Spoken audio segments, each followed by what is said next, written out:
Only two teams in the history of football have ever defended the World Cup. Two. In 96 years. Brazil in 1958 and 1962. That's it. Everyone else has failed. And right now, Argentina are walking into that same wall, with multiple players carrying physical problems before the tournament even begins. A 38-year-old captain managing a hamstring injury, and their goalkeeper who played an entire European final with a broken finger. This isn't just a bold take. The evidence is already stacking up. Let me give you some context that makes this even more interesting. Argentina are not a weak team. Nobody serious is saying that. They qualified top of CONMEBOL with 38 points from 18 matches. Scaloni has built genuine squad chemistry over years. Enzo Fernandez, Julian Alvarez, Lautaro Martinez. This is an elite group of players by any measure. But here's what most fans are completely ignoring right now. Defending a World Cup is historically one of the hardest things in football. And Argentina have three specific problems going into 2026 that go far beyond the general difficulty of defending. Let's get into them. The first one starts with one man, and you already know who I mean. Messi is 38 years old. He arrived at this tournament carrying a hamstring overload, confirmed by Inter Miami after he was substituted during their match against Philadelphia Union. He was among multiple Argentina players managing physical issues in the build-up to the tournament. Now, in MLS this season, Messi has been producing at an extraordinary level. The quality is undeniable. Nobody serious is questioning that. But a compressed World Cup schedule, 7 matches in roughly 4 weeks, is a completely different physical demand than an MLS regular season. The body does not care about quality at 38. It responds to load.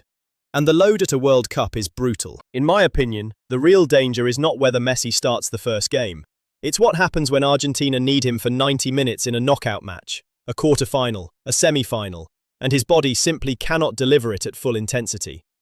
Scaloni has been smart. He has moved Messi into a deeper, more supporting role to manage his minutes.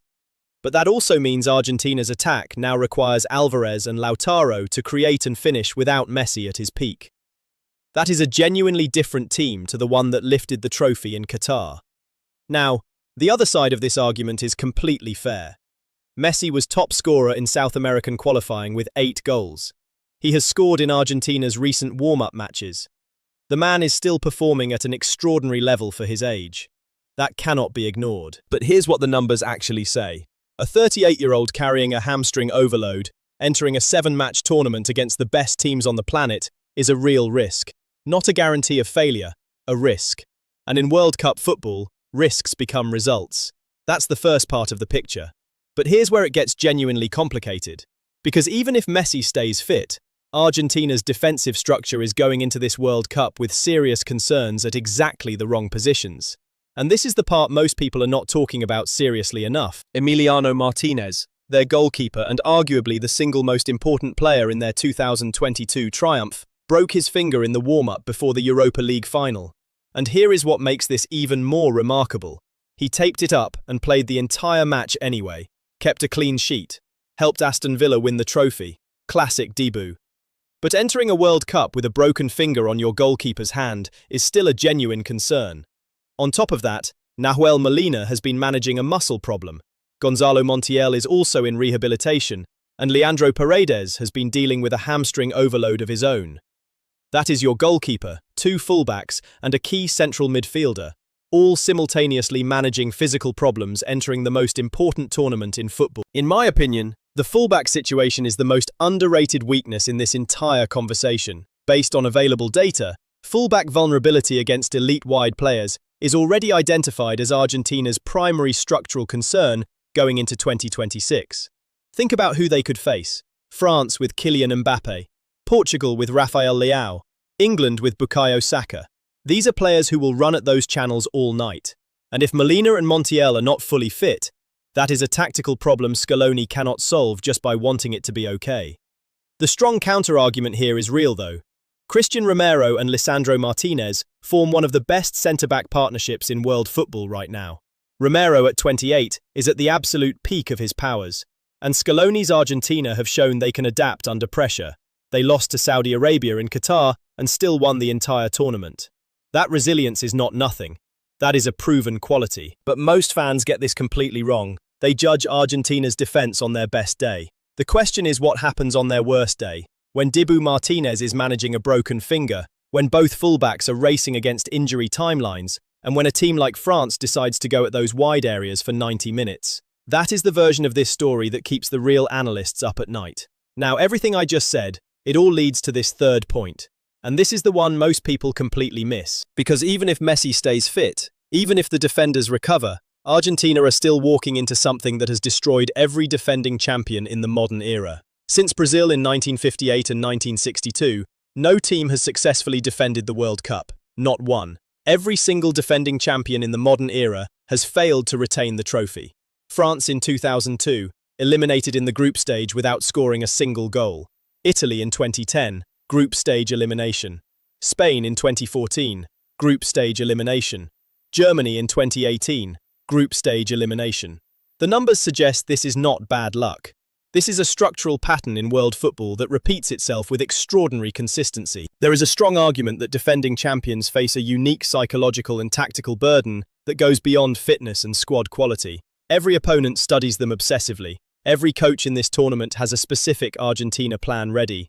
Their key players are physically drained from 4 years of elite football building to this moment. And the element of surprise, which Scaloni used brilliantly in Qatar with his tactical flexibility, is completely gone now. Nobody is surprised by Argentina anymore. Everyone knows what they do. Everyone has a plan. Many fans and analysts will argue this Argentina squad is different, that they have Scaloni's tactical intelligence, genuine squad depth, and a proven winning mentality, that they are not defending champions by accident or luck. They are a well-constructed, battle-tested team. That changes everything, or does it?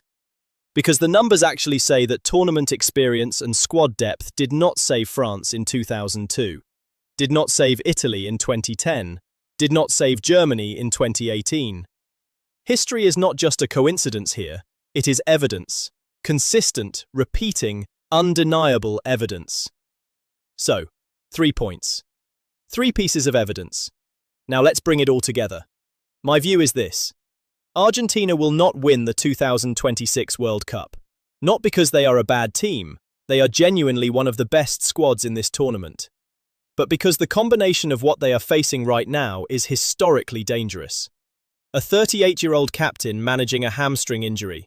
A goalkeeper who played a European final with a broken finger and is now entering a World Cup with that same hand. 2 fullbacks in rehabilitation. The hardest curse in football history staring them in the face. And every single opponent in this tournament with a specific game plan designed to stop them. Based on everything we have covered, I think the honest conclusion is that Argentina will go deep, probably quarterfinals, possibly semi-finals. But defending this trophy is a step that the evidence says is too far. And I could be completely wrong. That is what makes football the most extraordinary sport on earth. Am I wrong about this? Because I genuinely want to know what you think. Argentina fans, make the argument. Tell me why Scaloni's squad can do what no team has done since Brazil in 1962. Is this a hot take or the truth? Drop your take below. The views and opinions in this video are entirely my own analytical perspective based on publicly available football data and statistics at the time of production. All facts cited, including squad selections, injury reports, and historical World Cup results, are sourced from official reporting available at the time this video was made. This content is intended purely for football discussion and analysis. No personal criticism of any player, coach, or individual is intended. Football situations change rapidly. If any information has been updated since this video was made, corrections are always welcome in the comments.